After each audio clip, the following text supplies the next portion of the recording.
I'm Lucy Blum, and I've been quilting for about 5 years, and I appreciate the opportunity to do these classes for the library. I used to teach them at the library, and so now we've switched to these Zoom calls, which is okay. It's nice that I don't have to pack up my sewing machine and lug it to the library, but and I've got supplies here at home if I forget anything. But I do miss seeing people in person and helping them out as they work on their projects. So these have turned into more of a demo. You can sew along. Hopefully this one you can sew along with me today. And this is the project we're making. It's called, and these strips will be sewn down in a technique called quilt as you go. So there is batting underneath, and as you sew each strip on, you are actually quilting the piece together also. So there's no quilting needed afterwards. And then once we have all the strips assembled, we'll do an applique, a fusible applique, and just machine stitch around the edges of the tree and the tree trunk. You don't have to do a tree trunk. You could just put the tree on. It'd be a little more modern looking tree. And then I made this into a pillow. So hopefully we'll have enough time. I can get to that part of it, but it's basically just 2 pieces of fabric overlapped and sewn to the top of the pillow to make a little pillowcase. So let's go over the supply list. For today's demo, I'm using a bunch of just various strips of white with silver, or some of them have a little bit of gray in it. Let me see if I can find a gray one. There's a gray one.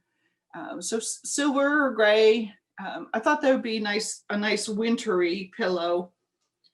So I have all my strips cut, and then so I'm doing a blue tree. So I found this really cute blue Christmas fabric with snowflakes on it. So that's going to be my tree.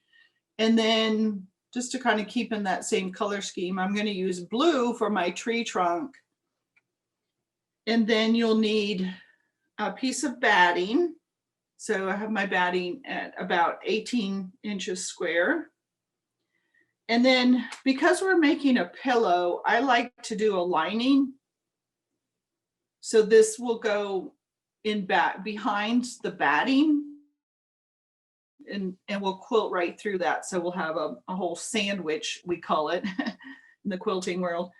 So that'll protect the batting. If you wash the pillowcase, the batting won't come apart because it has I just use muslin, but you could use any type of fabric.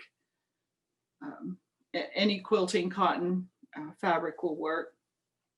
So that's about 18 by 18 square. And then to make the pillow, the 2 backing pieces, there's 2 pieces, 12 by 17. And then we have our tree template that we're going to use for the applique. And then I like to use this one, it's called Wonder Under. It's just a Pellon product, and it's fusible webbing, they call it, or it's iron-on glue basically. So there's a sheet of paper, waxy paper, and there's glue on the back side, and we'll iron that to the back of our tree fabric, and then we'll fuse that. We'll iron it on to our strips once we have our pillow top finished. So we'll use that towards the end. So I'm gonna put mine out of the way for a minute. Okay, let's see, is that all the supplies? And then of course, if you make a pillow, you could also just put a binding around your piece, trim it off and put a binding around it and have a little wall hanging too. That would be cute.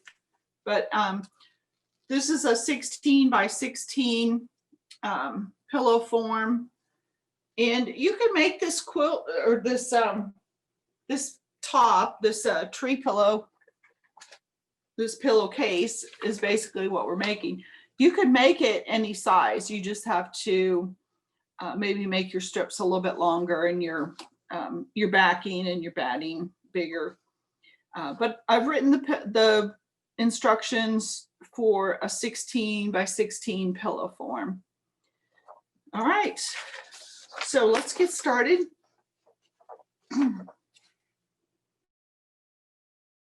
So the first thing you want to do is take your muslin piece, which is your lining. I consider that a lining. And then take your batting, and there usually is a right side and a wrong side, but it really doesn't matter for this project. So I'm going to tip you down so you can see my workstation. Okay, so I'm just going to smooth that all down. This can go on the side.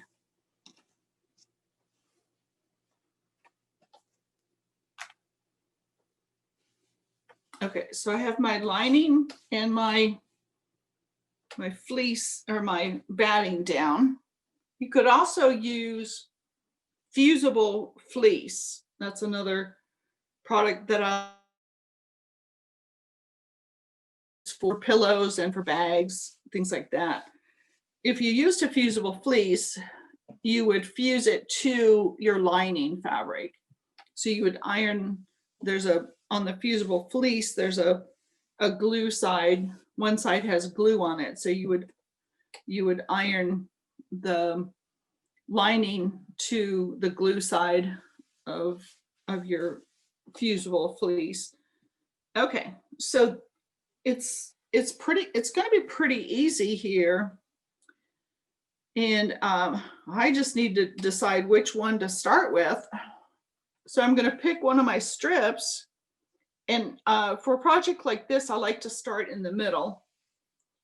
So just put your first strip down. We're not even going to sew it yet, but you just kind of want to make it in the center there. And then pick your next strip. So decide which one you're going to do next. So we have a variety of pieces I could use. And so right now they're right side up. So what I want to do for the first strip is to just turn it over and line up. So now they're right sides together, and line those up along the edge. And you don't have, what's nice about this project is you don't have to be totally accurate with this. It's very forgiving. You just want to make sure that you're catching both strips into that seam. So I'm going to pin it. We're going to stitch down all the way across on these two pieces. So we're sewing fabric, the batting layer and the lining layer. So I like to put a couple pins in there just to make sure it doesn't shift around or flop away. So I'm just lining up those edges. And this is what you're going to do for every strip. So it's pretty easy. It just takes time. Okay, so I have that all set up. Probably should move my coffee out of the way. I think I'm finished with that.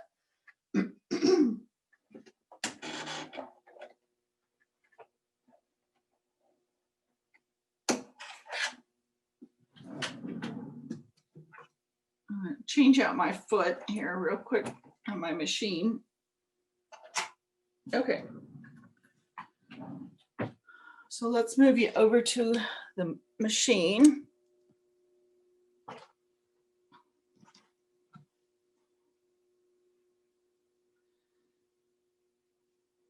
So when I sew, oh man, that light's just so bright. I'll turn it off for a second. The only problem is if I turn the light off, I have to turn my machine off and then I can't sew. But when I sew, let me turn this one off too. Oh, that's a little better. I like to keep my seam allowance to the right and my project to the left, the bulk. So you have more bulk usually on the left side. So my seam allowance is on the right side. And you want to sew about a 1/4 inch seam, but because there's no piecing, you really don't have to be that accurate on this seam. You just want to have a nice straight seam.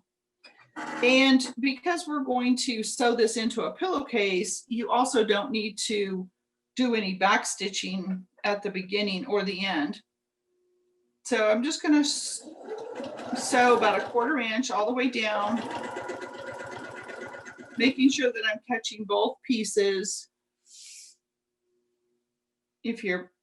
Sometimes your bottom layer can shift over and then you miss it.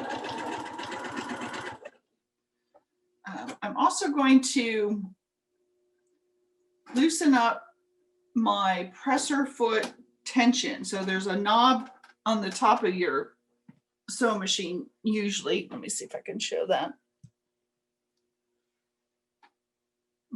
No, I don't think you can see it. But there's a way for me to adjust my pressure. And because I have so many layers that I'm going through, I'm going to reduce the pressure. Otherwise, the foot wants to push that top layer towards me. And so we don't get a nice, even, flat seam there.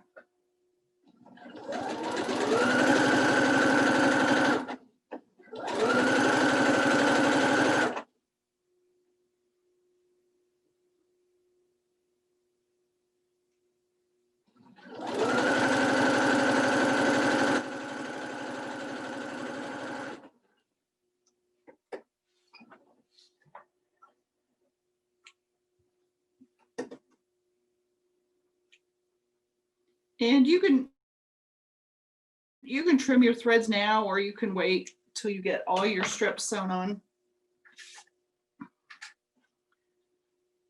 So the next thing we do is fold that over, and we want to press it. But I would just do a light pressing, because we don't want, you want to be careful of your batting. So I'm going to, here, I'll bring my iron over. Got a little wool mat here I can iron on. So because I don't have a lot of fabric here yet, I just want to get the tip of the iron on that crease. I'm not putting the iron down on my batting. I'm just tilting the iron so only the tip is going across that seam.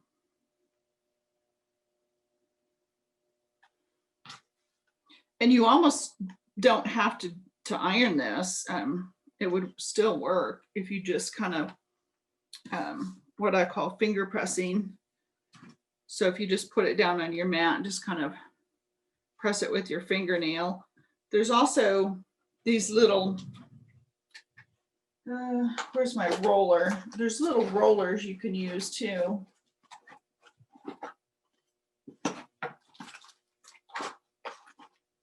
I guess I don't have mine in my drawer.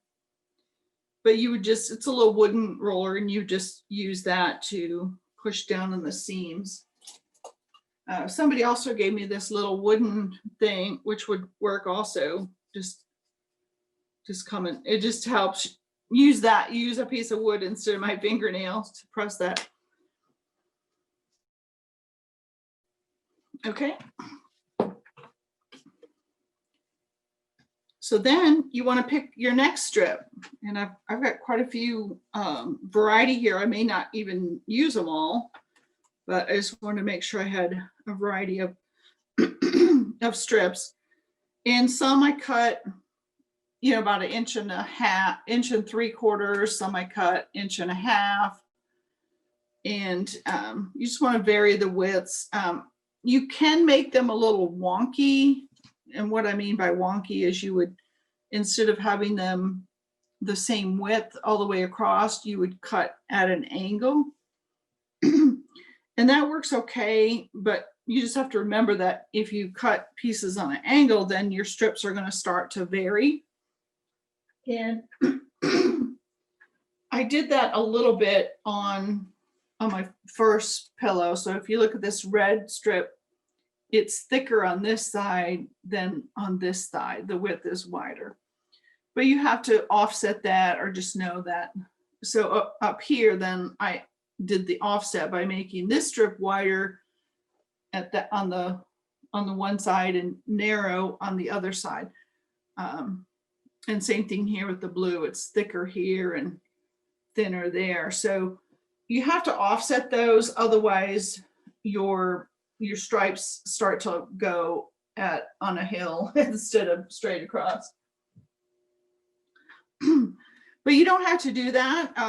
It's just real pretty to just have different widths of your strips, and that adds enough variety just by having the different widths. And you can do real skinny. Just if you do real skinny, just remember you've got more seams. So same thing, just right sides together. I'm going to place that on top of there and pin shift, or you can just start at the beginning. Just put one in at the beginning. Now that the first seam is in, those are anchored. They're not. This first one's not going to move, and the second one's not going to move because it's already sewn in. So you could just do an anchor on this, where you just start sewing, and then just align your strips as you go. So any questions about how to sew the strips down?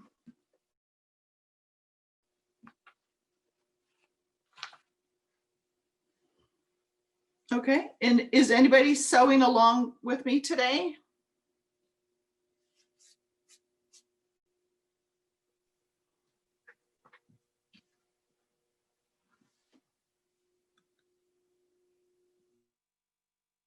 And you can unmute yourself if you want to speak, that's fine.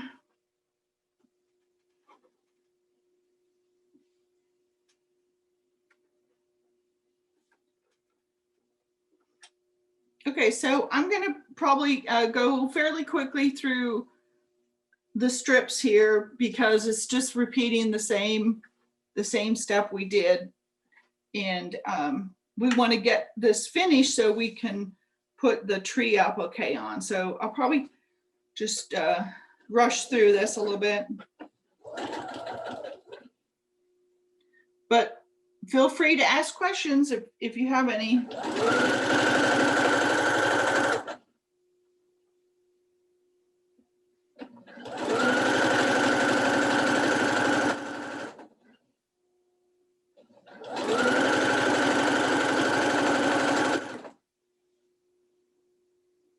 So I'm just making sure that the fabric underneath is laying flat, and then I match up the top layer, match the edges to the bottom layer.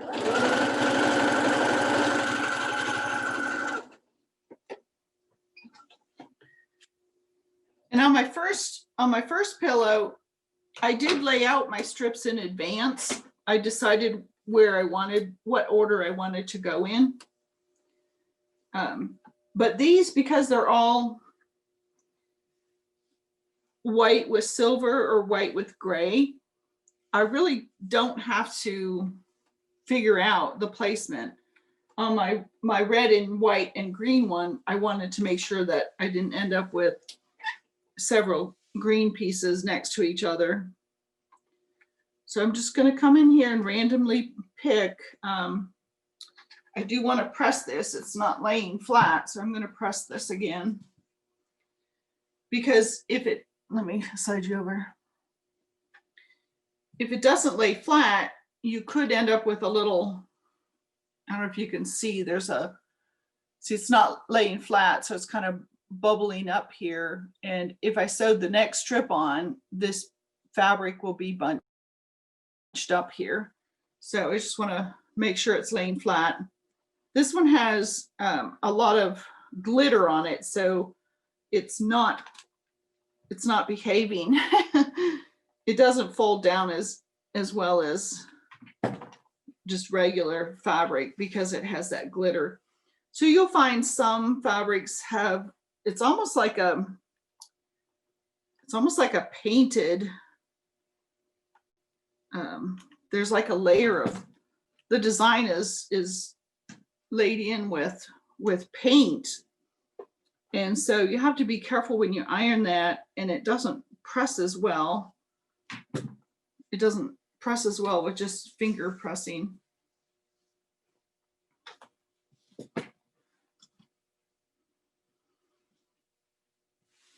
Okay.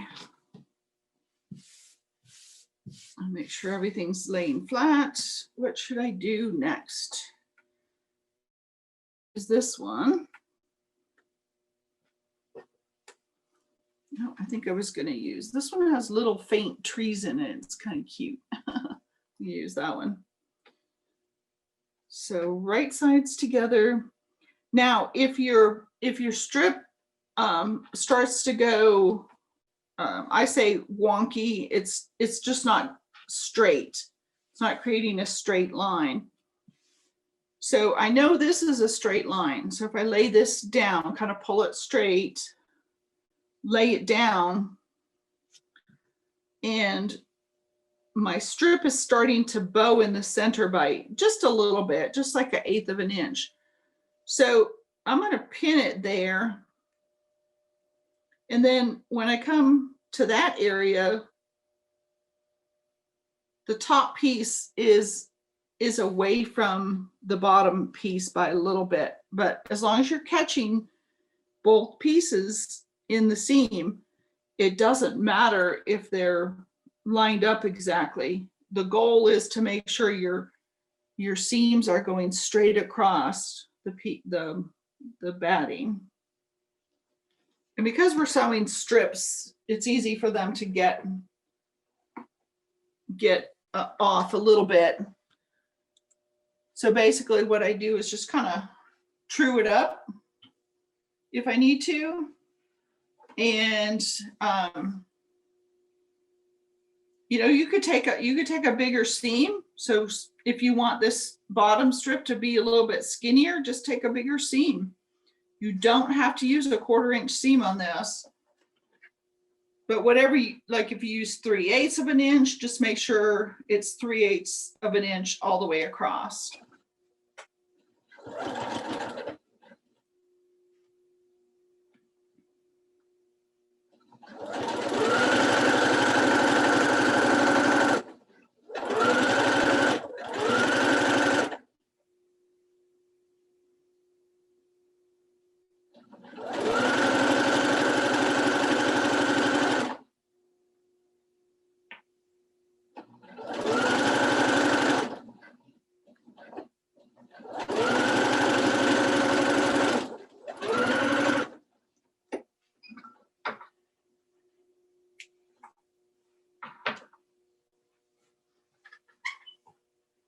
I'm just going to leave those threads at the top because we're going to trim this down at the end. And when I trim it, it will cut off all those threads for me. All right, so I'm going to press this again. And normally I work in a bigger space where I use my ironing board for pressing, but just so you can see it on camera, I'm doing it all here in one little space. So I have to keep juggling things. So now it's wide enough now that I can press my whole iron down. So I don't have to use just the tip. You just don't want to iron the batting. It sometimes the iron might be too hot for it. It could melt it. Okay, so here we go. we're going to pick a new one, another one. Let's see, what haven't I used? So what I'm going to try to do, oh, this one I did cut a little bit wonky. You can see one end is wider than the other. So I just need to keep that in mind and decide if I really want to use it. Because I don't know that I cut a second one, but it was the same fabric. And that's going to go on the bottom half. So let's wait and see on that one. So let's see. Here's a gray one I haven't used. It's got some sparklies on it. Use the snowflake. I didn't use this white yet. I think I'll use this. It's just a white with glitter scattered all around it. I'm going to use that one now because I did kind of plan this one out. I did cut 2-inch strips.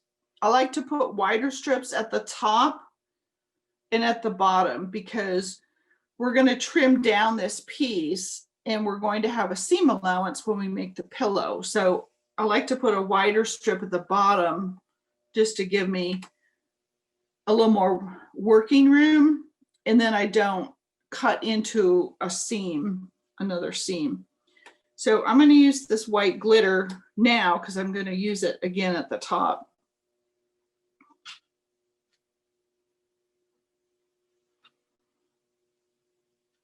Yeah, my strip looks pretty straight now, so I'm just going to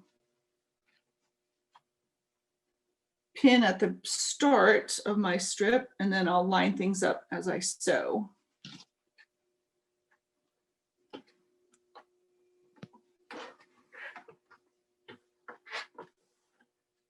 Let's see if I can bring my chair up a little bit.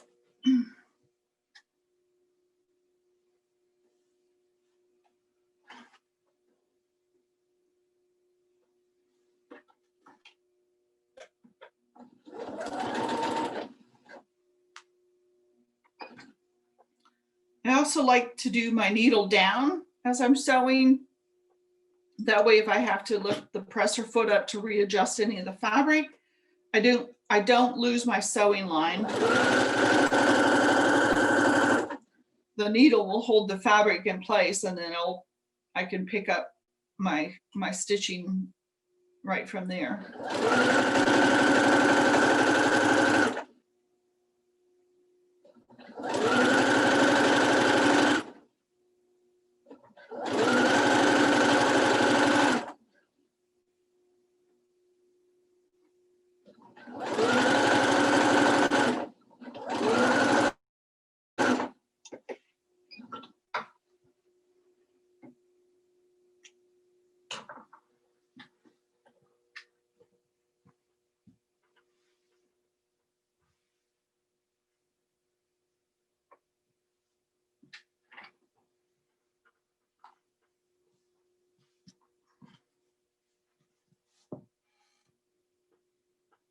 Okay, now I'm going to press that one over.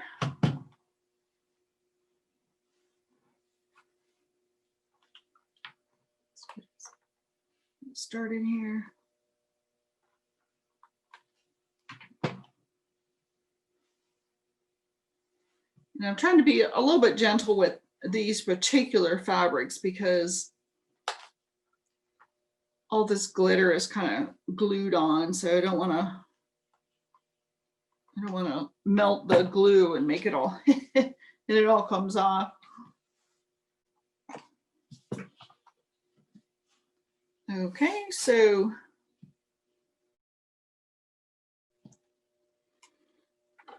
I haven't used this one. Let's go with this.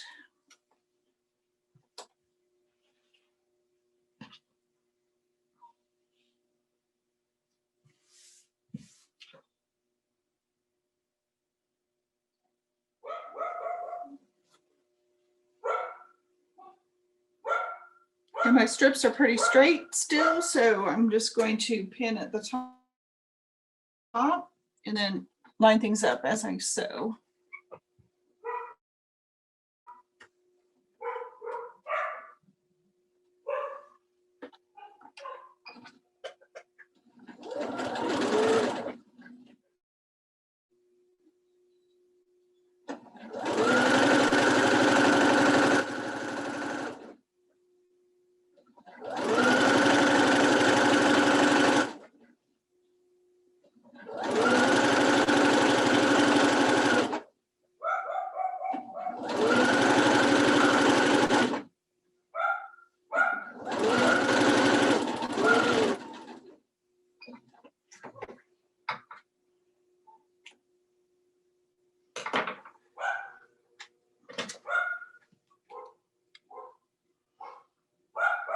Also for this pattern, for this technique, I'm using anywhere between 1 inch and 2 inches, but you could go with a wider strip and you would have fewer strips and fewer seams, so it would go faster. But you want to keep them probably at least 3 inches. Don't go over 3 inches, because this is the quilting part. This is what's holding the batting to your fabric. And with certain batting, you have to have a specific distance. So there's a maximum distance that you can quilt on batting, so that when you wash it, it doesn't start to come apart. Okay, so I'm getting close to the end. So I know my plan here is to have this white strip. Oh, you can't quite see. Down just a little bit. Have this last white strip at the top. So I probably need one more kind of skinny one. Let's see what we've got. I think the only one I haven't used is this one. And it has the angled piece on it, but that's okay because I'm at the end. And if this one has to be angled, sewn on at an angle, that would be fine. So my strips are still pretty straight. That's good. But if they start to go off a little bit, you can also look at, how far are you from the top? And if you end up with, only an inch here and you've got 3 inches here, you might want to, keep that in mind as you're sewing these strips on. Are you keeping them parallel? If you want them parallel, are they perfectly horizontal, or is it starting to shift and now it looks like everything's going downhill? Not that that's wrong. You just want to be aware of it and be mindful of what your strips are doing.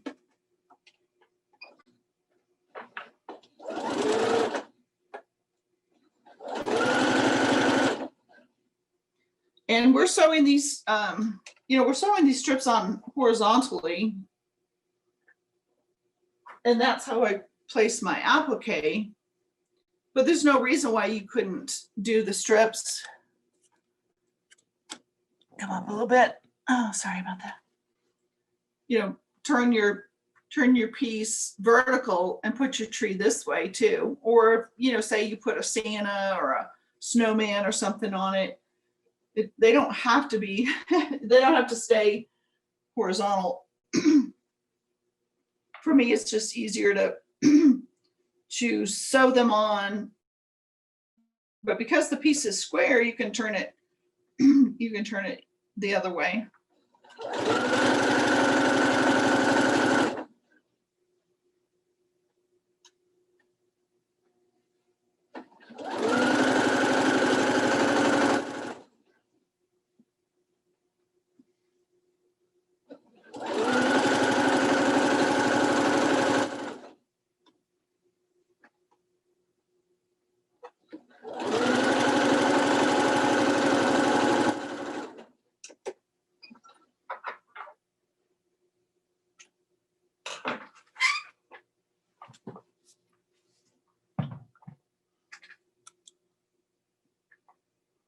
Yeah, tip you down a little bit.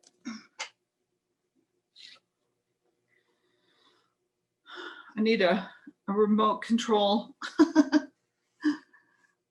Remote control for my camera.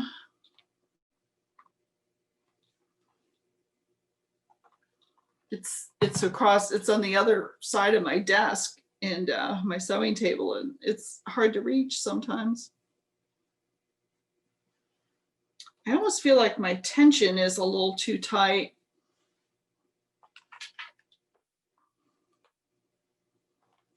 So I can adjust that.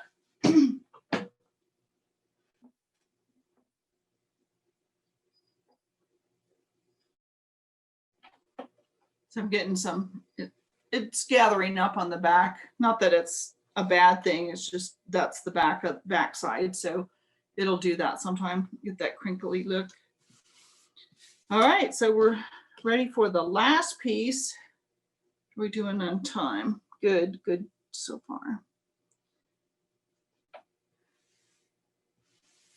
Now I can decide here, because I cut that one on an angle. It's like, well, do I really want it to be on an angle?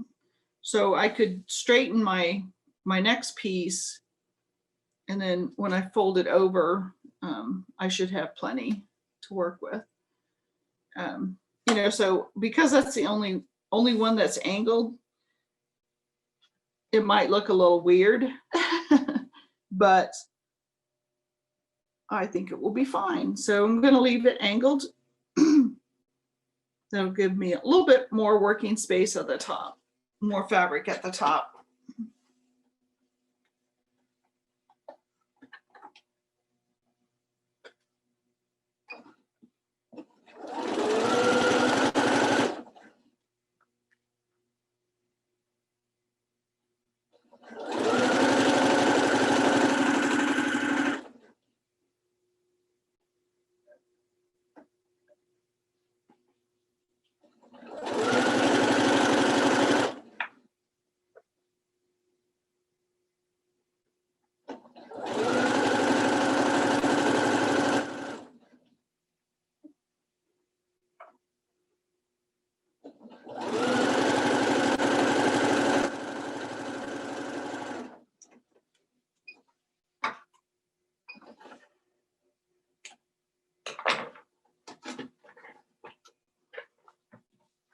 Okay.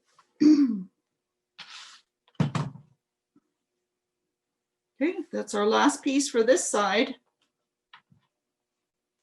Press that over.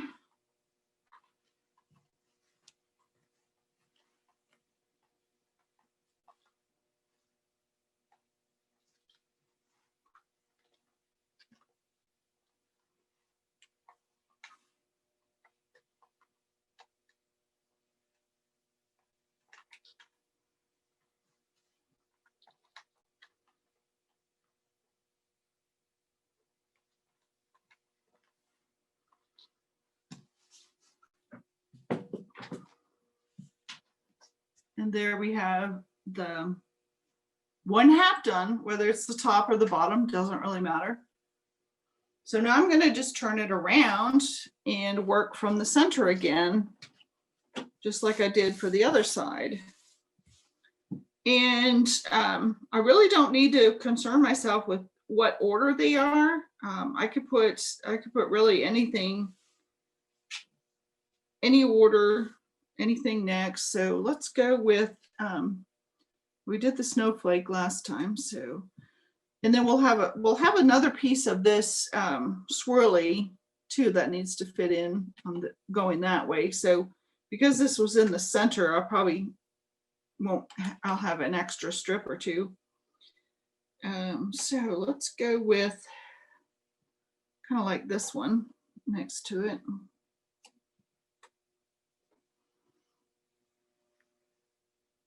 It's just if you're using like red and green fabric, you want to alternate your colors so you don't end up with 2 or 3 greens right next to each other.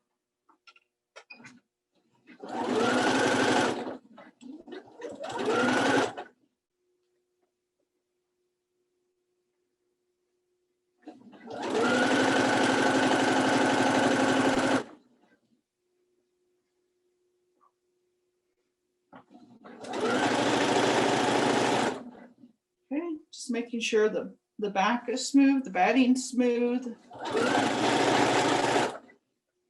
And my fabric is laying flat.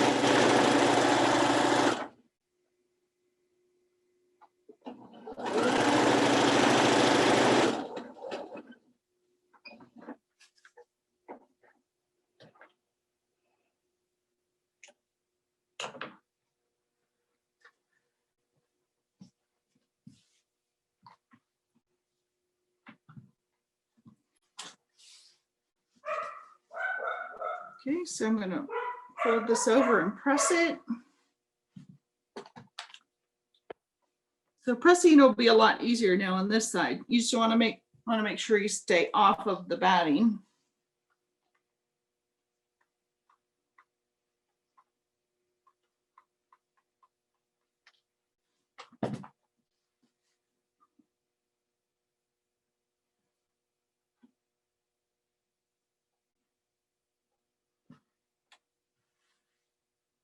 All right, what should I do next? Let's go with the trees. And I'm gonna put there is a directional to these trees, just barely. So I'm just gonna make sure that I have both of them going in the same direction.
Okay, press this one over.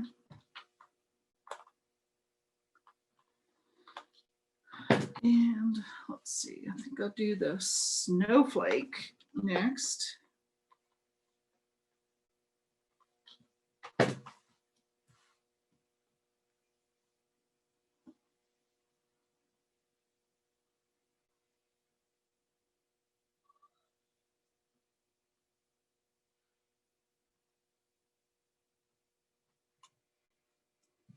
Yeah, my strips seem to be going fairly straight still, so I'm just going to pin at the top and line things up as I sew.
Okay, next I think I'll do the stripes. That'll be cute.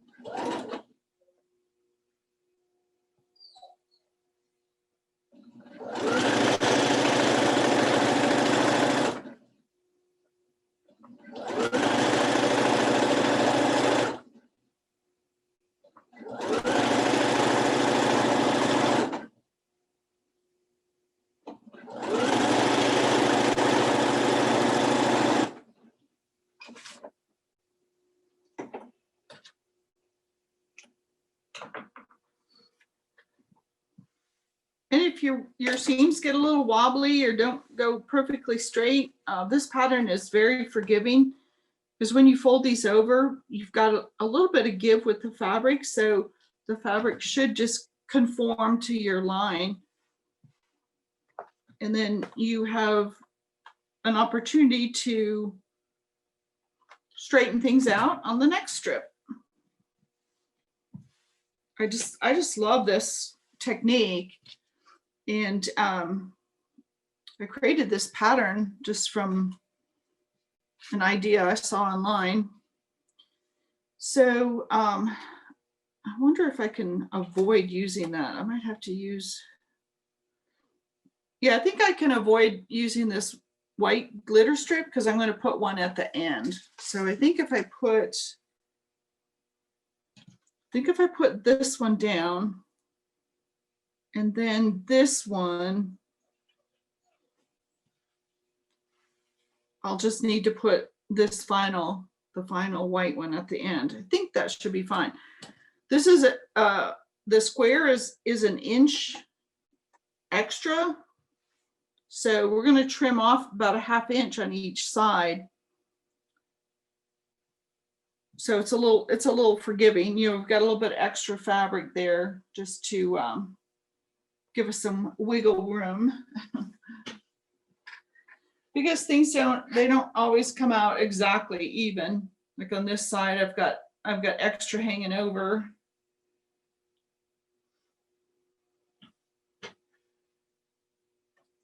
So we'll trim it up at the at the end and then make our pillowcase. Well, after we applique.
Okay, the strips seem to be going pretty straight so far.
All right, we're ready to do our last strip.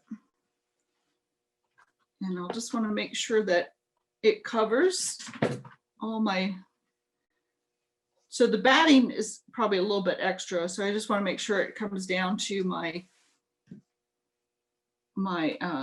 lining.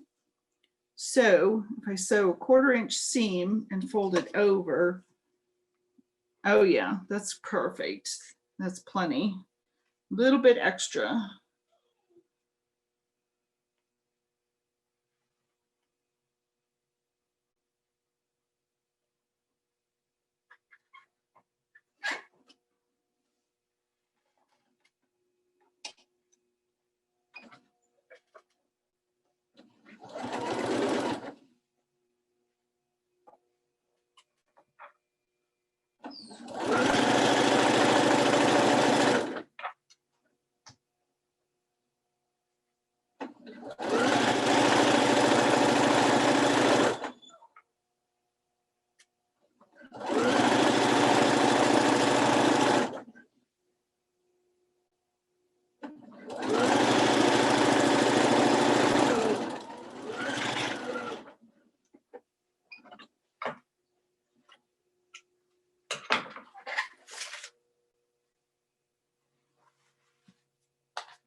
These edges flat.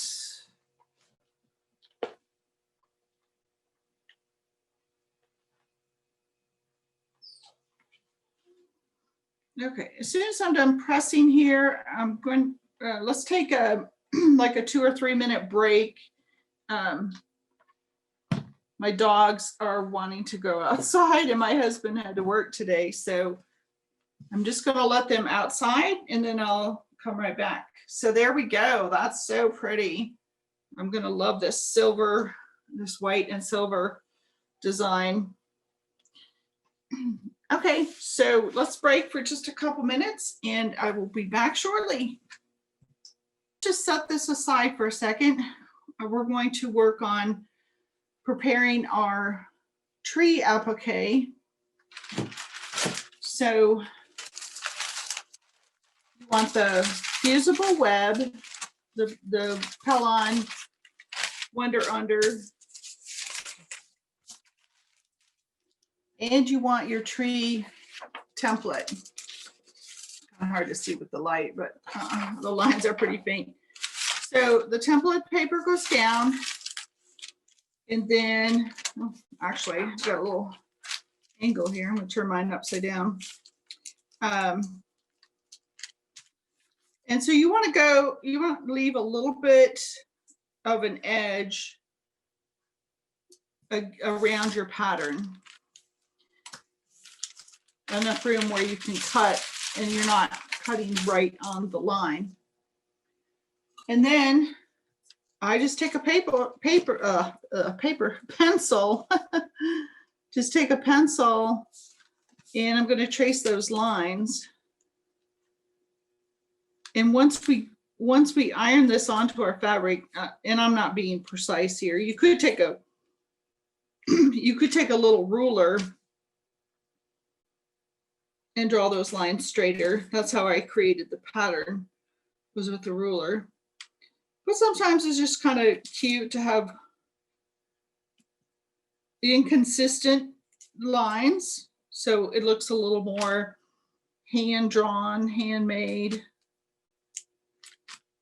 But certainly can use a ruler if you want really straight lines. And we could also use a ruler to cut the fabric shape instead of scissors, but either way. Okay, so you can see that I've got my tree shape outlined. I've got my tree drawn on my paper. So this is the paper side up. The other side is the glue side. And now using your paper scissors, not your fabric scissors, you want to cut and leave about 1/4 inch around your pattern. And it doesn't have to be exactly 1/4 inch everywhere. You just want a little bit extra, because we're going to glue this to the fabric. We're going to glue this to the back of the fabric, and then we're going to cut exactly on the pattern line, and then that will give us, we'll have glue all the way to the edge on our fabric. So taking your pressing mat and your tree fabric, in my case I'm using this blue, the back side, so here's the front side, we're going to put the glue, we're going to iron the glue onto the back side, and then this back side goes on our quilted piece with, and then the right side will be up. Okay, so just align that on there so it's, so you have your shape is on the fabric. I try to make sure that my paper is on my fabric so I don't get any glue on my pressing mat. That's the only thing you need to be careful with using this iron-on glue stuff, this Wonder Under, is that it will stick to your iron and it will stick to your ironing board or your pressing mat. So you just want to get it, make sure that it sticks. And a lot of times I'll press on the other side too. But with this glittery fabric, I'm not sure I want to press a lot. I've put a lot of heat on there. So what I'll do is I'll just put another piece of fabric down, and that'll protect my glitter fabric.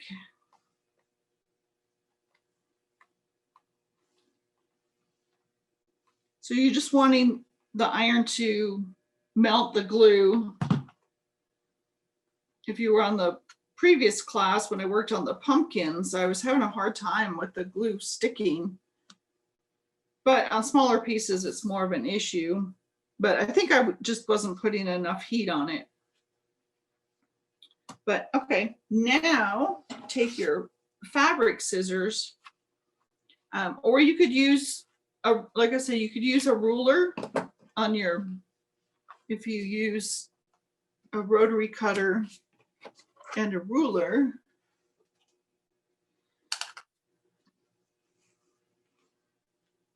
You could put the ruler down if you want to get, it's sometimes faster, you know, if you want to get a straight edge.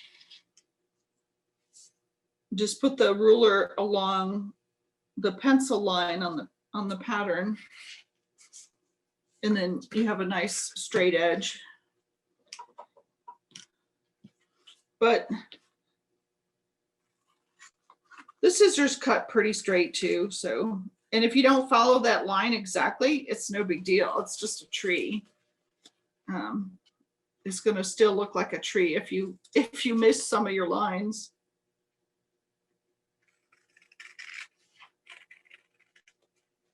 So we're just cutting out our shape. And what's nice about this technique is that you could make almost any shape that you want to applique. Of course, you know, the more complicated, the more pieces you have,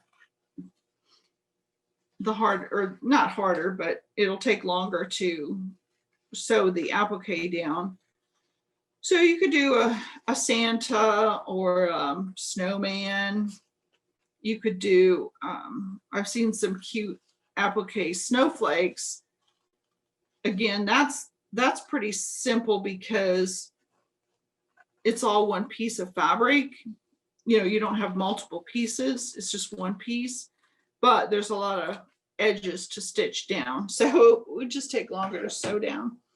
But if you've done any applique, you know, like our pumpkins that we made, you know, there were several pieces that we had to cut. We had to do the iron on, we had to cut out, and then we had to iron them to our background fabric and then stitch around them. So the more pieces you have, you know, it's just a little more time consuming. So I'm just trying to be real careful here to separate this. So this paper backing should just peel right off. And I'm just trying to be real careful so I don't fray my fabric. And the glue is not coming off. I think I just got a bad piece of iron on.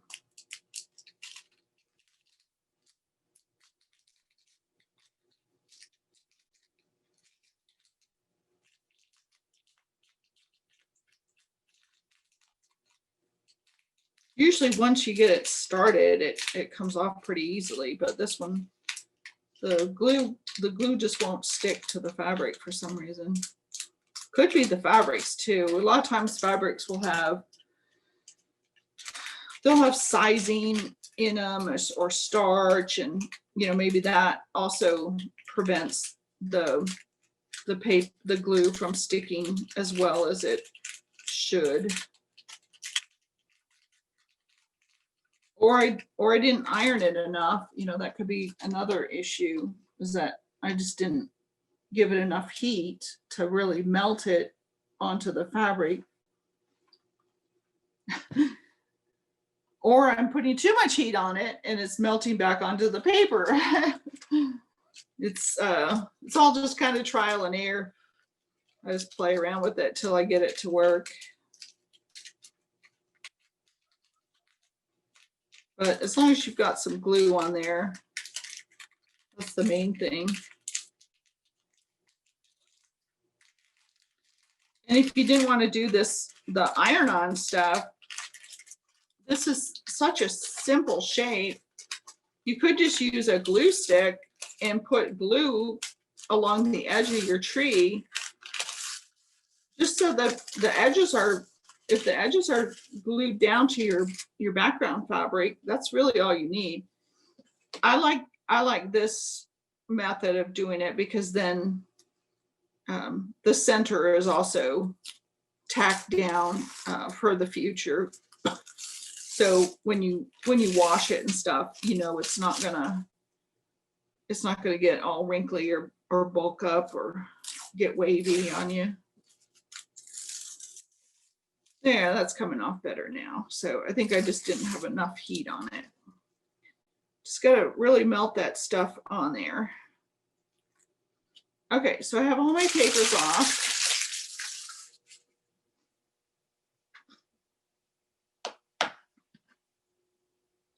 And then for the tree, there's no pattern for the trunk. There's really no pattern for it. I just cut a piece about 1.5 by 2. And because I have a blue tree, I'm using a blue trunk. So I'm just gonna take my little ruler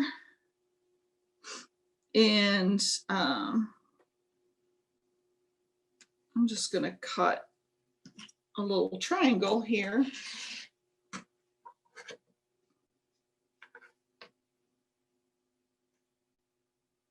Or not a triangle, sorry about that, a rectangle. And I think on my first pillow, no, they look to be about the same. I was gonna say, I think I might have angled it just a little bit, but it's hard to tell. So I want it to be at least 2 inches tall. So let's do that piece first. And I'm gonna actually go, yeah, 2 inches tall.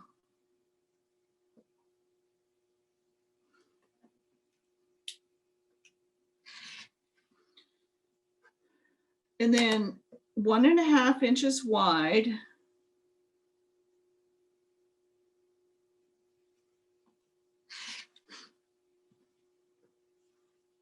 Oh, and what did I forget to do? I should have fused, done the fusible first. Sorry about that. Let me find a little, let's see if we have a little, if I had a little piece left over. It's just a skinny piece. Let's see.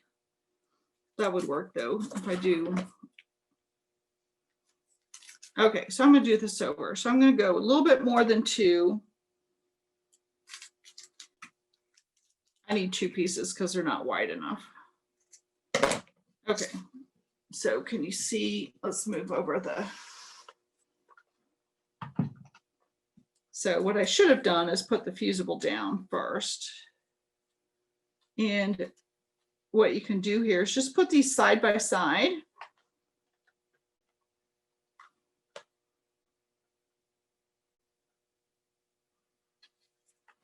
I'm gonna press that really good.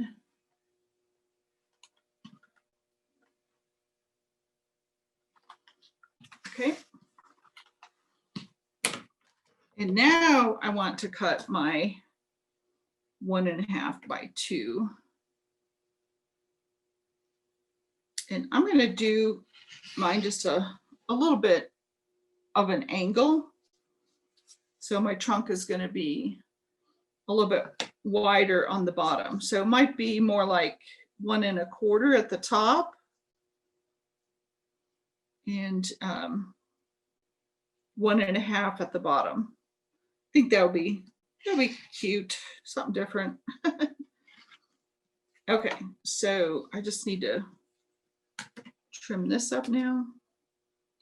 But certainly you can just go with a rectangle that's 1.5 by 2. That's perfect. Okay, so mine ended up to be about 2.25, so be a little bit longer, but that's fine. Whether it's, so I've got, 1.5 by 2 or angled by 2.25. They'll all work. Either one will work.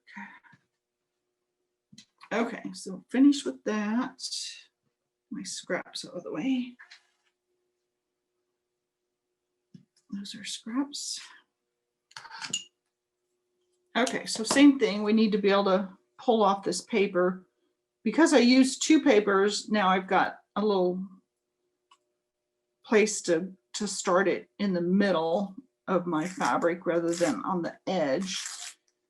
When you do it on the edge, sometimes it frays the fabric.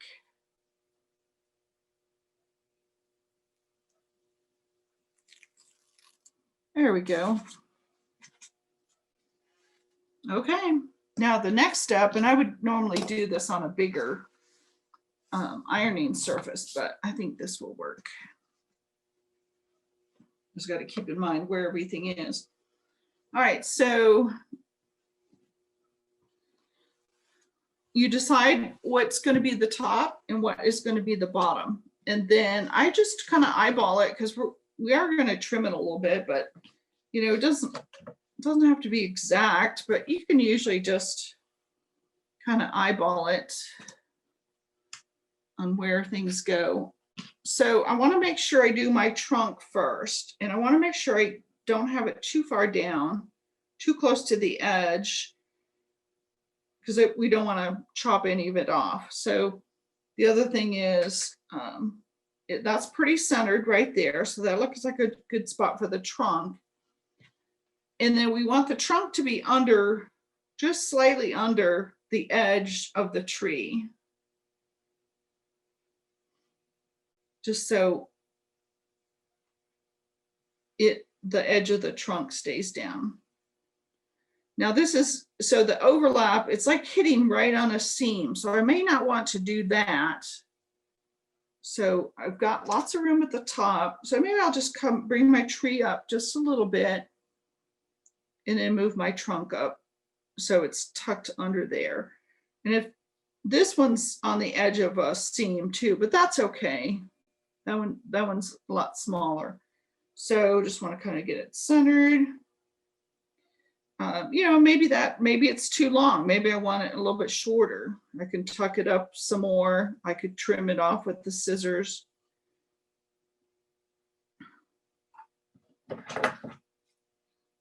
This fabric has, I think I'm gonna trim it just a little bit.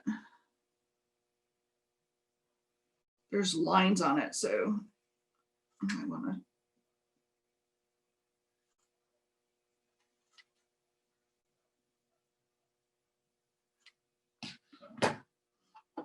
You can just kind of improv, improv your tree trunk.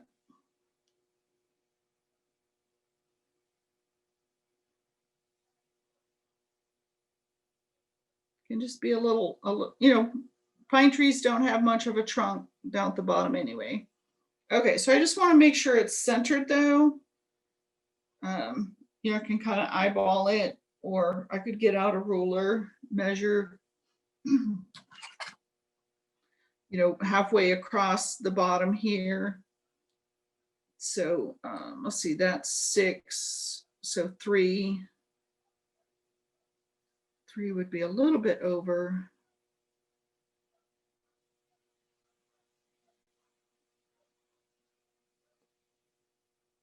There we go. I guess my eyeball's not very good at centering. It's like when you cut the pie in half, it looks like it's even, but then when you cut the pieces, there's big ones and small ones. I just can't seem to center things. All right, I think that's looking pretty good. So now we just want, I do want to kind of protect this a little bit. Let's see, I think the only extra fabric I have this blue fabric. I'm going to lay this down just as a, what we call a pressing cloth. And that'll just protect my fabric, especially since it has that glitter on there. I just don't want it to start coming off. The heat might cause it to come off. So we're just trying to get enough heat down there to stick the glue, to melt the glue on the back of these fabrics.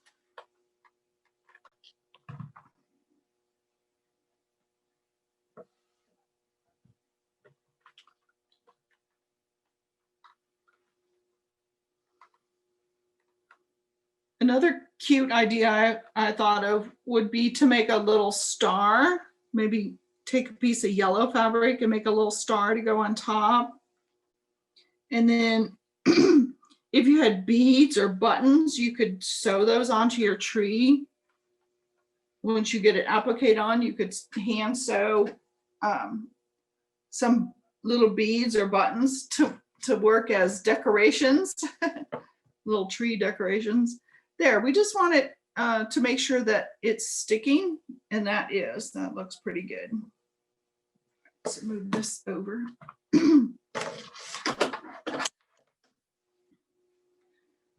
So now we do want to stitch this down so it will stay.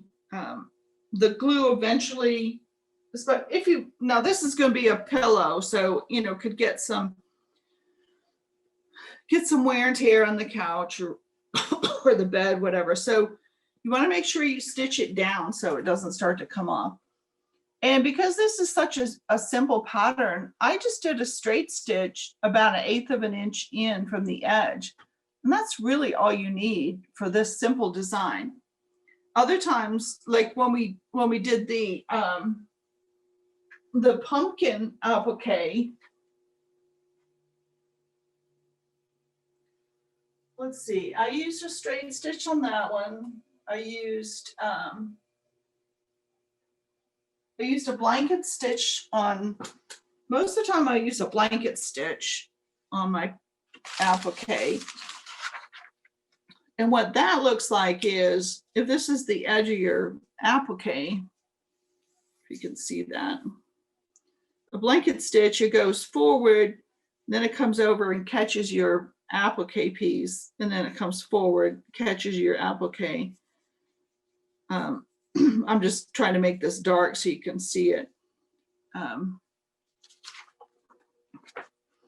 So a lot of times that's the stitch I'll use for applique, but you can also do a zigzag. And for the zigzag, I like to stay right on the applique piece. But today I'm just going to do a straight stitch. I'm just going to do a straight stitch about 1/8 of an inch from the edge of the applique. And that goes a lot faster. Straight stitch on your machine goes a lot faster than the blanket stitch and zigzag. Okay, so now I want to think about thread. So on my green tree, I used green for the tree and I used brown for the trunk. I wanted it to blend. So here I have different shades of blue, and then there's silver glitter on here. So let me see what some options we have.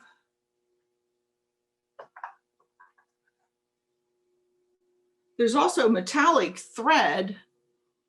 I wouldn't, this one's green. I don't think I have a blue, but I have gold. I think that's green and or turquoise and green, or turquoise and gold.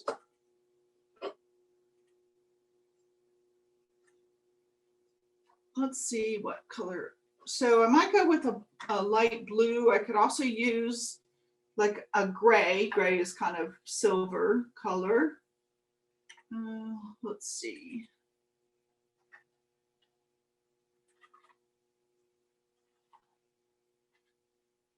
So here's a few options for thread. So this is a light blue, and it would blend in pretty well on the tree part. This one is a blue variegated, so it goes from a light blue to a dark blue, and that would work okay too. Or you know, you could get silver metallic. That'd probably be the prettiest.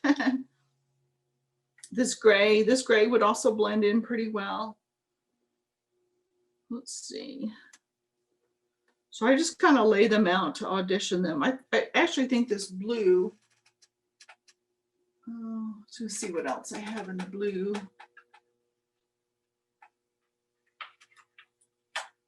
This one's more of a turquoise variegated, so that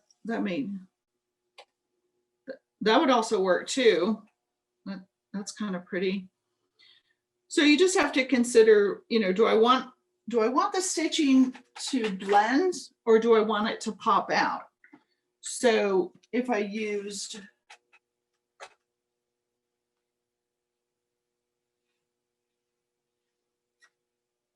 a darker blue, I don't know if you can see that.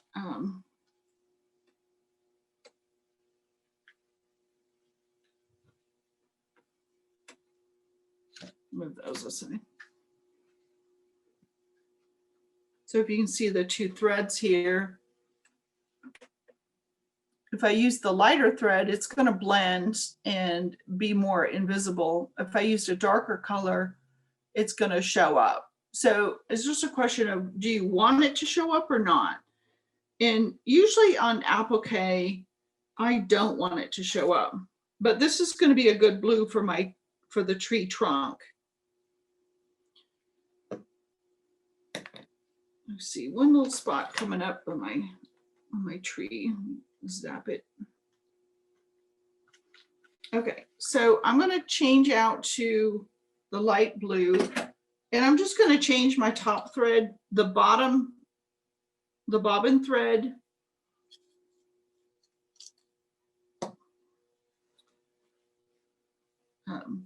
The bobbin thread is more of a cream, so it blends in with the backing. This backing isn't going to show anywhere, so it really doesn't matter what you use on the bottom. You just want to be mindful that if you're using light thread on the top, use light thread on the bottom also, because sometimes the bobbin thread will come up to the top just a little bit, and if you're sewing on light fabric and you have a dark thread in the bobbin, it could show up, just little specks might show up a little bit. Okay, so all I'm going to do, I'm going to start down here at the bottom, and I'm just going to sew about 1/8 of an inch from the edge all the way around.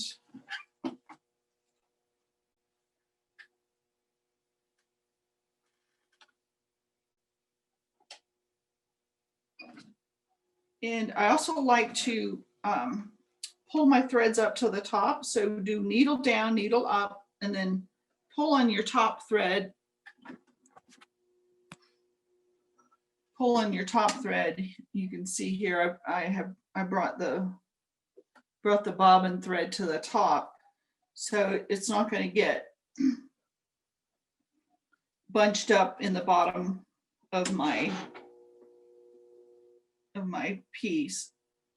Okay, and now let's consider stitch length. So when appliquing, you know, I don't want teeny tiny stitches because it tends to like pucker the fabric up, especially since we're stitching through all this quilted stuff.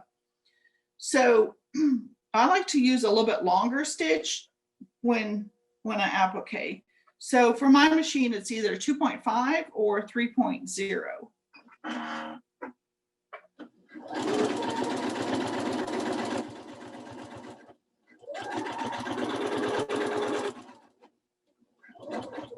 And then as you come up to the corner, you just want to sew up to about 1/8 of an inch with your needle down. Then you can pivot your fabric and go along the next edge.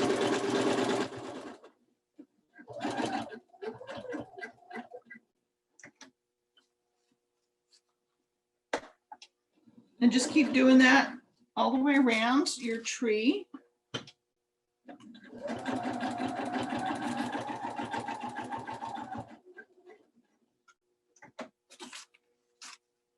And sometimes I don't estimate correctly, so just turn it back, take one more stitch. You just want to make sure you're catching the fabric in that seam. If you don't, then just go back and restitch it. You don't have to take it out or anything. Just do a new line, a second line. There we go.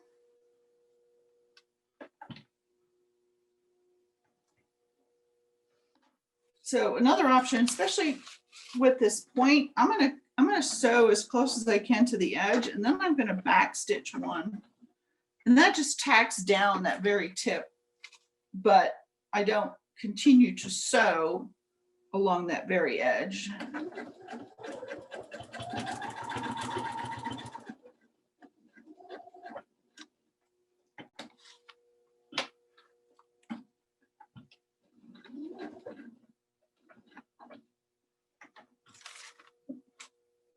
Not quite far enough. It's kind of hard to estimate when the lines are going the opposite way.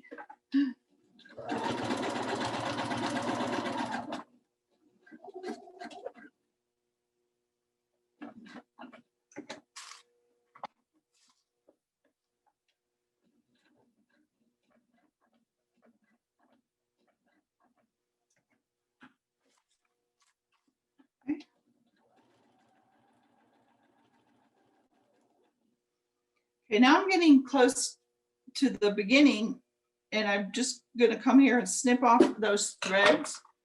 And so now they won't get in my way. I won't have to deal with them.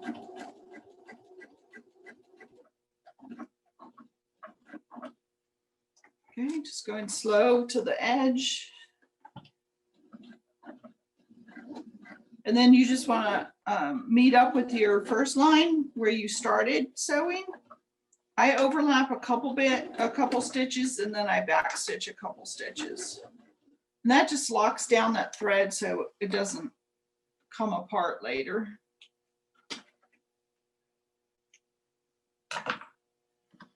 And there we go. That's the tree. I'll applique down.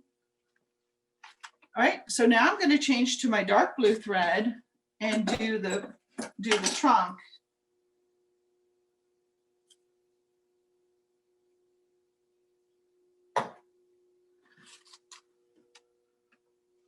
Where'd it go? Here it is.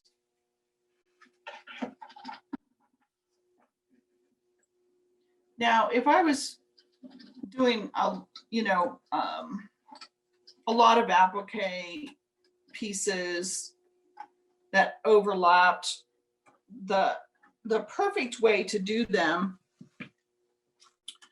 would be to iron down your trunk first, applique all the way around it, and then glue down your tree and applique around that. But because I knew I was going to stitch across on the bottom of the tree, I didn't worry about it for this project. what's hard is now my start and stop is going to have to be right at the edge of that fabric. So if you stitch first before you applique the tree down, then you can hide all your start and stop stitching underneath the tree when you do the overlap. Okay, so I'm going to start a little bit ahead, and then I'm going to back stitch a little bit. So again, needle down, needle up, and I'm going to grab that bobbin thread and pull it to the top. Needle down again and just tuck those threads off to the side. So I'm going to back stitch just enough. I'm going to shorten my stitch on this one a little bit just so I can be a little more accurate on where I end.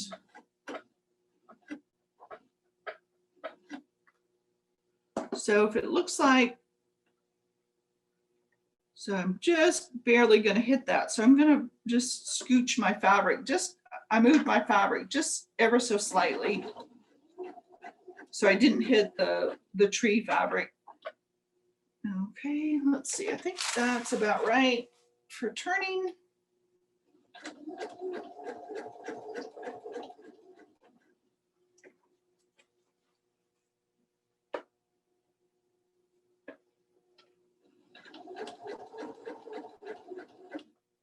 So I want to stitch right up to the tree fabric and then back stitch a few. And that's it.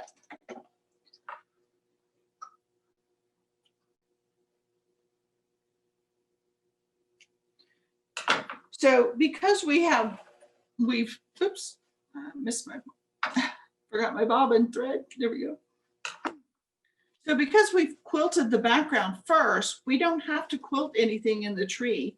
It's glued down. It's not going to go anywhere. And you just don't need any quilting. But if you wanted to put some quilting in the tree, you could do that. So if you wanted to do some free motion or just maybe do a few more echo lines next to the edge, or do some straight lines across, you could add some quilting to the tree if you want.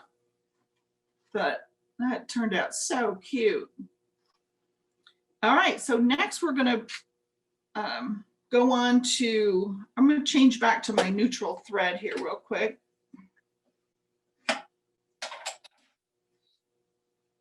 So the next step is to trim up our top, our front, our pillow front. I'll call it the pillow front. And make sure I get the right thread. Put these away.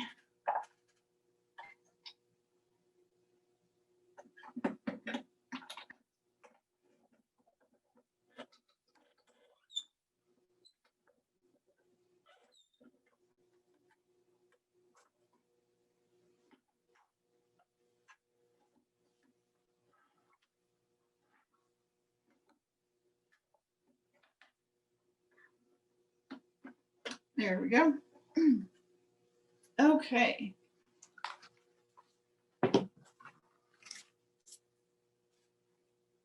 Make a little bit of space here. Let's see what I'm doing.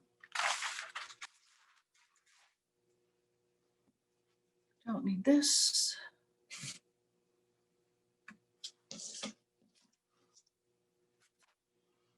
All right, so next we're going to trim this piece so that we can start to sew our pillow case. And we want to trim it down to 17 by 17. And then that'll give us enough seam allowance to make our, to add the backing, the back part. So I'm on my big cutting mat here. Hopefully you can see what I'm doing. And I'm just going to kind of eyeball it for now, approximately. So I'm kind of looking at the batting, just to make sure I've captured the batting and this lining piece. So I just want to make sure that left to right, edge to edge, it's hitting at least 17, and then going up top to bottom, I'm at least hitting 17, and I am, so that's real good. So what the first cut I'm going to do, get out my big ruler. I'm on my big matting cutting mat. I'm just going to try and find the 0 line. And you could do this anywhere. You know, you could move it over and work on any one of the lines, but your goal is to make sure you've got 17 across and 17 up. So I have it placed on the 0, and I measured to 17. I've got plenty. So I'm just going to trim over here on the 0.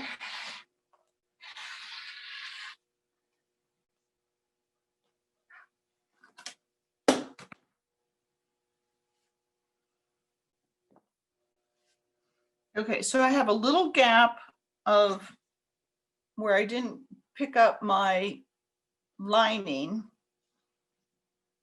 So let's see if I have a little bit of extra on this side. So what happens sometimes is it kind of goes wonky. So it's kind of gone wonky, or I just need to turn it a little bit so it's a little more straight up and down. Maybe that was the issue. Basically, you're just trying to square this up, and I think I'll do that. I just twisted it a little bit because I have plenty of fabric this way. Yep. So basically, you're just trying to trim it down to 17 by 17.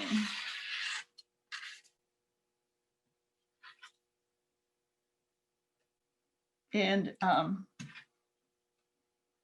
there are square rulers you can use to square up blocks, but the biggest one I have is 12.5. So I square up on the mat when I have to do anything bigger.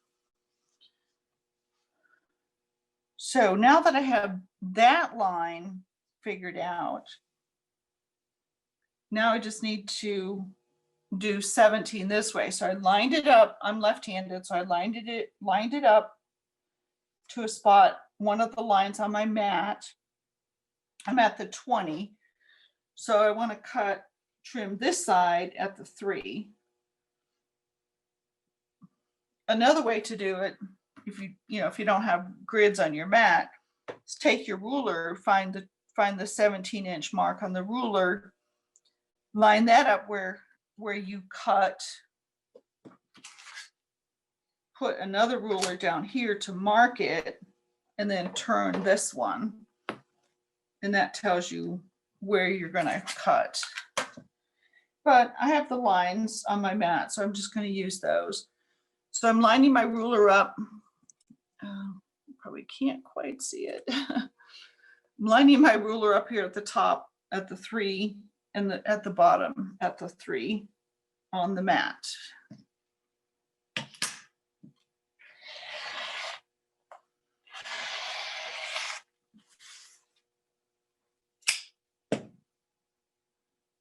Okay. Now, because those 2 lines are already squared up, I just want to make sure I line the top and the bottom up on on 2 of the lines. And then I'll probably just shift this a little bit so I can cut like on the 2 or the 2 or the 3 there. So if I cut on the 2, I have coverage. And then 17 would be on the 19 then. So I've got enough coverage that way too. So I'll do that. So I'm going to trim on the 2.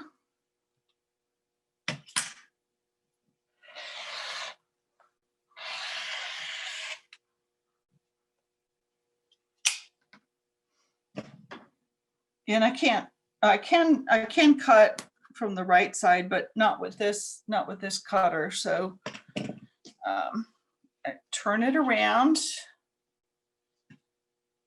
And so I square it up on the lines on the mat. So everything's touching a line. And all I have to do now is trim it. I'm at the 19, so to get 17, I would cut on the 2. And you could line this up on the 0. It's just I cut so much on the 0 that there's a groove in my mat right now. It doesn't cut as well. So I'm going to cut on the 2-inch line.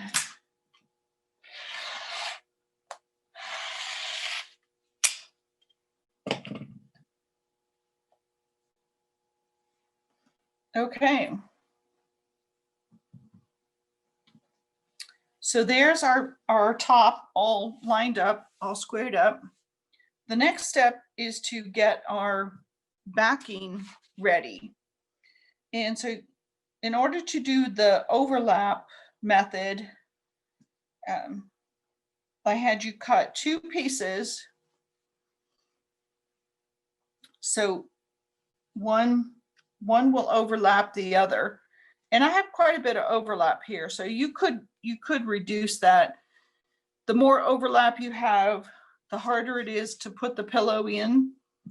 But if you don't have enough overlap, then when you put the pillow in, it gaps, it pulls apart like this. So I'd rather struggle with putting the pillow in because once it's in there, I usually don't take it out.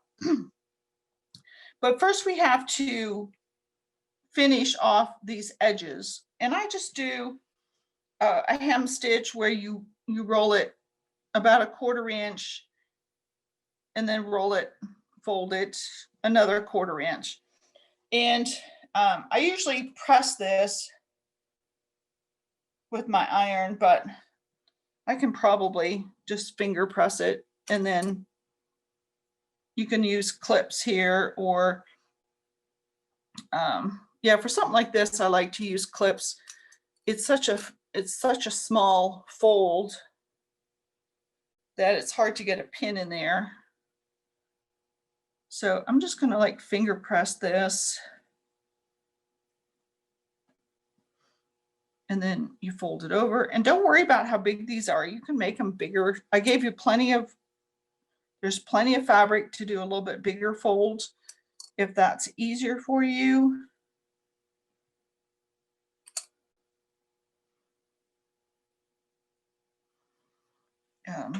Okay, so, and you want to make sure you're sewing the long side. So a bigger fold would be, you could fold it under 1/4 inch and then fold it up, more like a 1/2 inch or 3/4 of an inch. There's no reason to do that for this project, but if that makes it easier for you to sew this edge, then by all means, you've got extra fabric here, so you could do that. And I'm going the wrong way, so turn this over. This one seems to have come out. This one ended up bigger.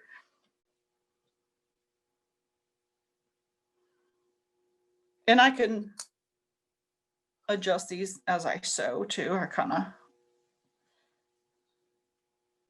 fiddle with them as I'm sewing.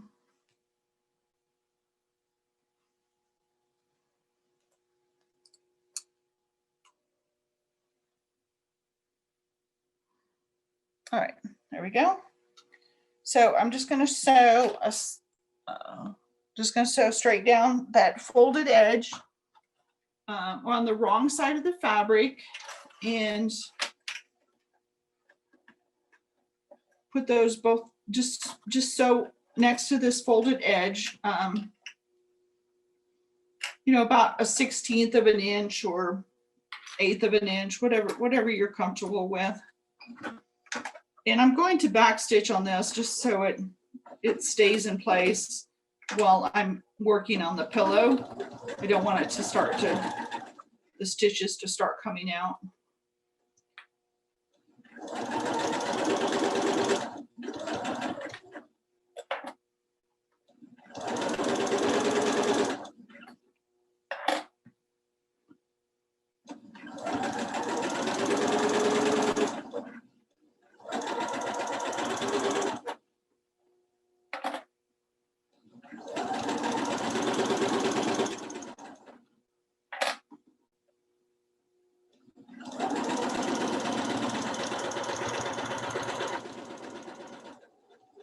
And then I backstitch at the end.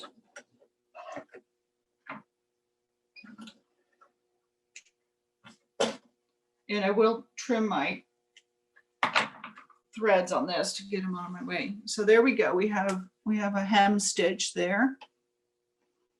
Okay, so we'll just put that one aside and do the second one.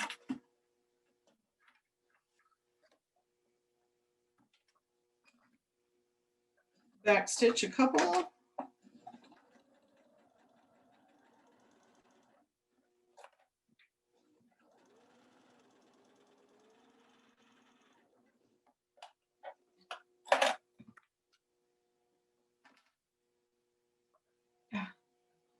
So once you get sewing, if you have your needle down, it's really easy to just kind of tuck these in and smooth them down again.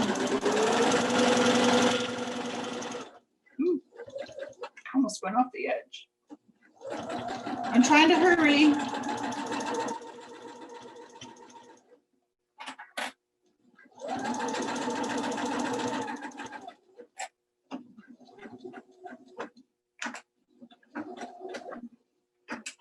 Back stitch at the end.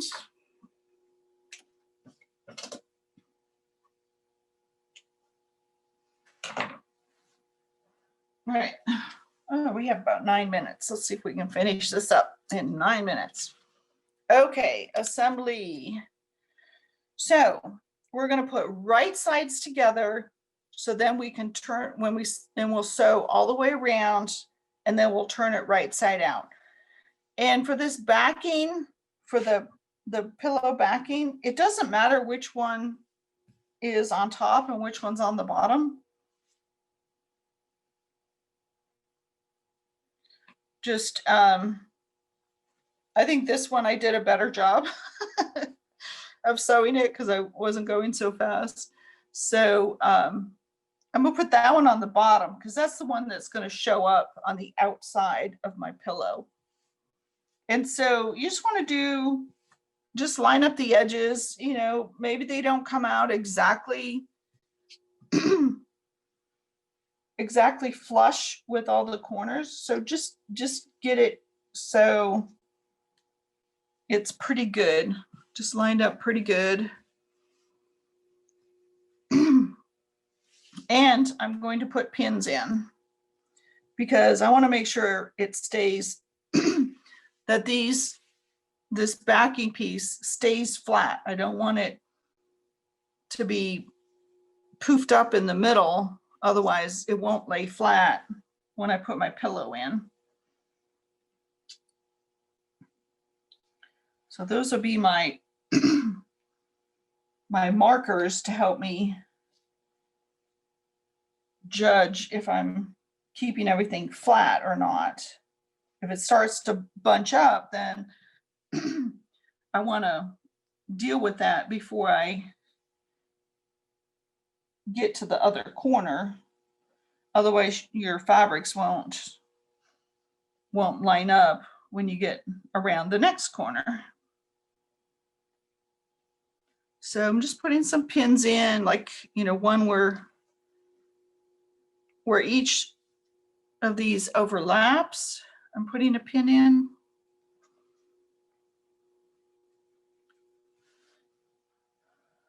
I'm putting a pin in the corners.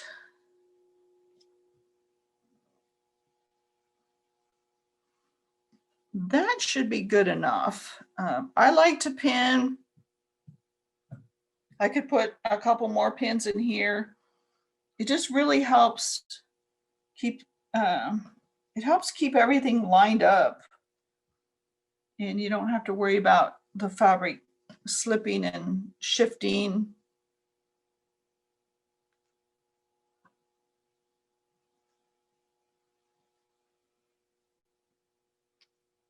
There, that looks pretty good. So it doesn't really matter where you start. This is if you've done any kind of like, they call it a pillow technique. Normally you would leave an opening, like you would leave a 4-inch opening so you could turn your project inside out. But because we have two pieces of fabric, we have an opening right here.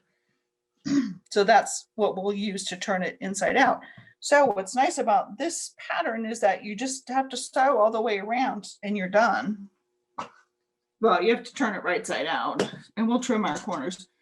The other thing too is where this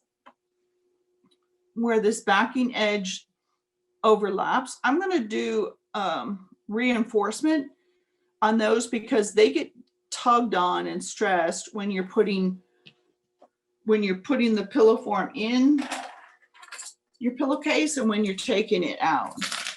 It does get you get some extra stress on it. So it helps to do some extra back stitching there. And for the pillows, I like to do a 1/2 inch seam for this part. So 3/8 of an inch to a 1/2 inch is a good, you don't want to do a 1/4 inch because it's hard to get all the layers underneath and have them all be at least a 1/4 inch. And you don't want your seams to pop because you didn't take a big enough seam. So by taking 3/8 of an inch or 1/2 an inch, your seams will stay intact. So I'm just gonna go forward over top of that seam. So there's a seam underneath here from this side of the lining or the backing. And now I'm just gonna go back over that, going straight over the sew line. And then I'm gonna come forward again. So I went 1, 2, 3. So there's 3 layers of stitching on the edges where these joins are. It's kind of what we call a join. All right, so I'm just going to keep going all the way around.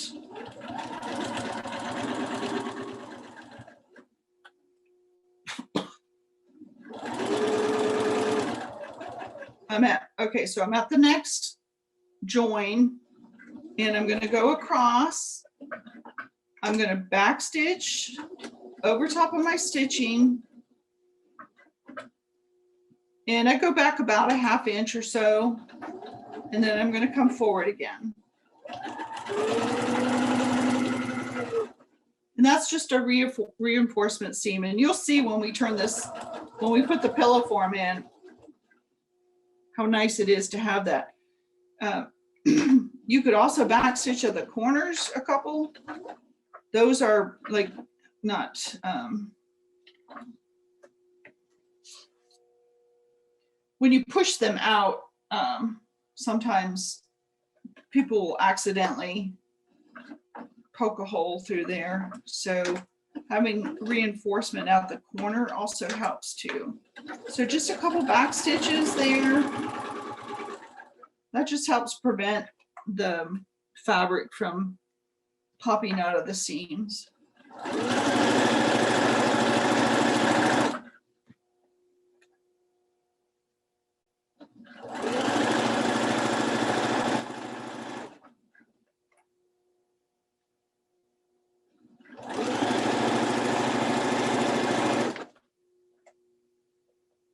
Okay, just making sure that I'm catching all the layers.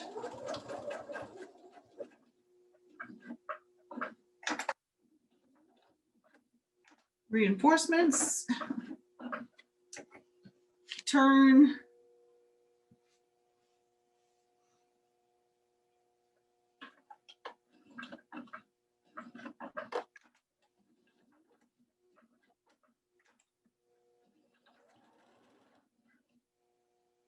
So my top layer is a little bit bigger, so I'm trying to watch where my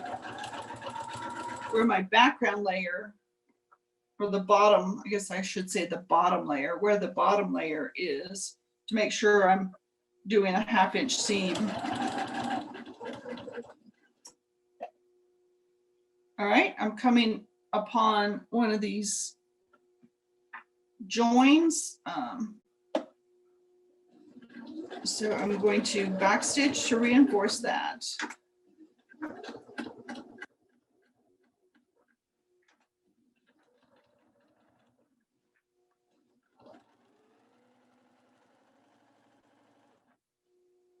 Okay, and I'm coming up on the other one that's underneath. So go sew past it and then backstitch and then sew forward again. Again, checking your layers to make sure that they're lining up, or at least you're sewing a straight seam and you're catching everything.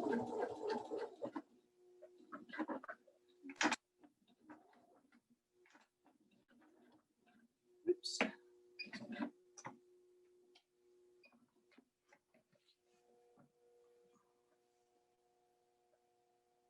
Again, my top layer is a little bit bigger than the bottom layer, so I just want to make sure I'm a 1/2 inch on the bottom layer.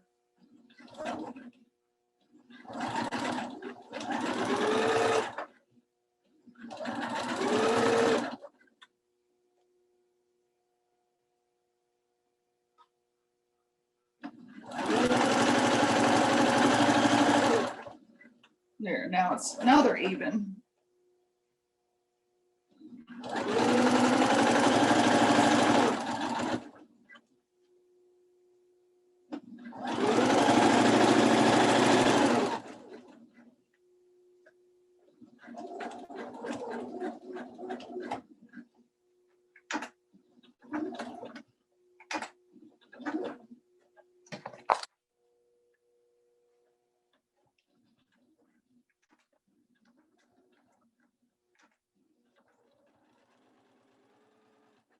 Okay, I'm coming up on the beginning. I like to trim away my threads just to get them out of the way so they don't get sewn into the seam. And you just want to kind of eyeball it and watch where you're sewing and get that, aim that seam for the center of your presser foot. Don't watch the needle, watch where that sew line is. And I cross over a little bit and then I backstitch a little bit.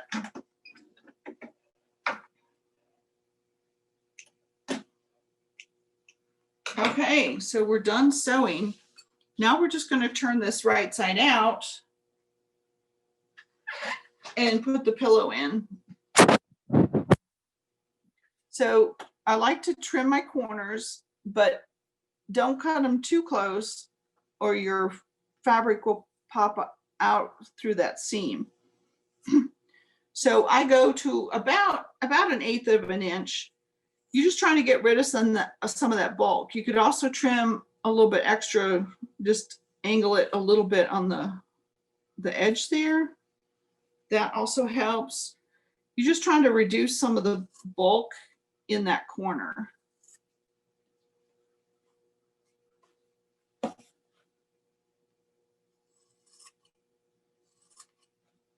But I find just taking a little bit extra shaving off the sides helps too. Get them all. Oh, here's one more.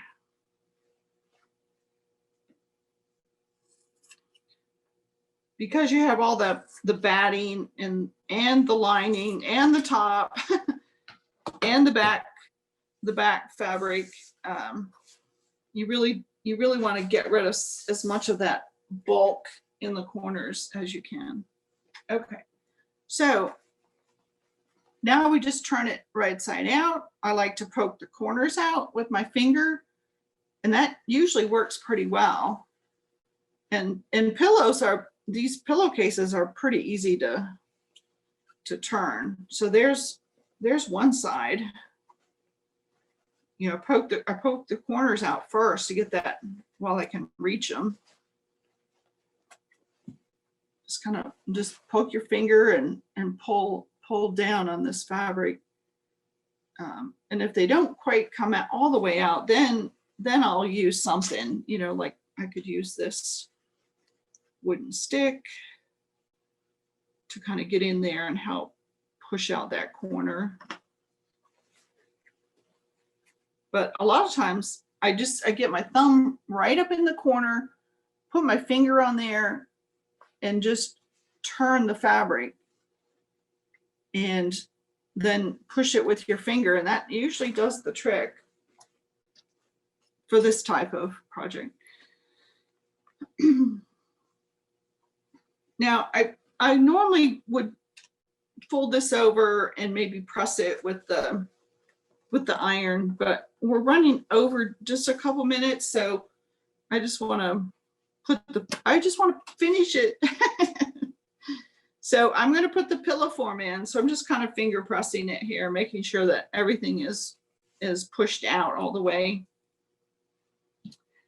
And there we go. Oh my gosh, that's so pretty.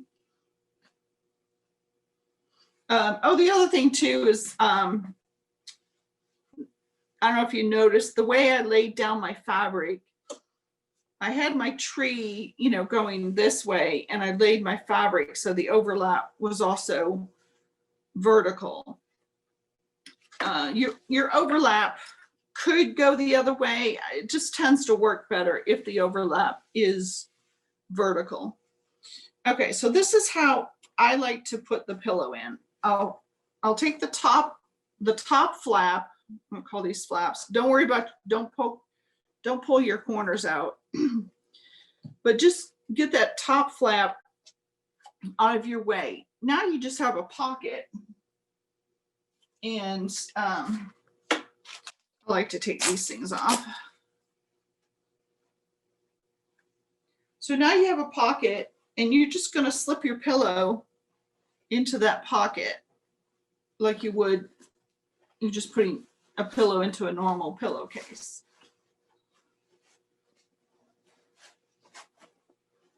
Let me bring it up a little bit.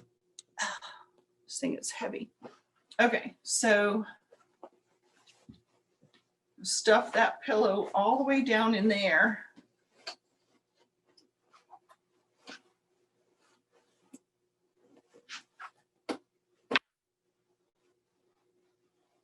Okay, and now I just put it in my lap, and I push down on the pillow to kind of get it down, stuffed in there. And then I roll this towards me, and I grab this layer, push your pillow down, stuff it down until you can get that second flap to roll over top of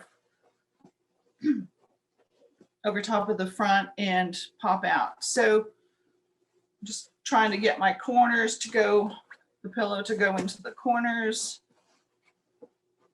You know, just playing around with it till it's all in there. And there we go, all finished.